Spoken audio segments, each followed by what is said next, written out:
ଘରେ ଜଳିଗଲା କାଲି ଆମ ଗାଁକୁ ହନୁମାନ ଆସିଥିଲା।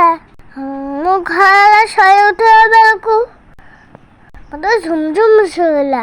ମୁଁ ପରେ ଘରେ ଆସି ଦେଖିଲି ପିଲାମାନେ ଦୌଡ଼ା ଦୌଡ଼ି ହେଉଛନ୍ତି। ଗାଁକୁ ହନୁମାନ ଆଇଛନ୍ତି। ସବୁବେଳେ ଲୁଚୁଥିଲା ବେଳେ ମୁଁ ହନୁମାନ ପଛେ ପଛେ ଯାଉଥିଲି। ହନୁମାନ ରାମ ଭକ୍ତ ତେଣୁ ଭାଗବତ ଗଲ ଦେଖୁ ଦେଖୁ ହନୁମାନ ନମସ୍କାର କଲେ। ହନୁମାନ ନମସ୍କାର କଲେ। ତାପରେ ସାହି ଭିତରକୁ ବସିଲେ। ଆଗେ ଗାଇଥିଲେ ବୋଲି ଢୁଲ ଢୁଲ ଚାଲି ହନୁମାନ।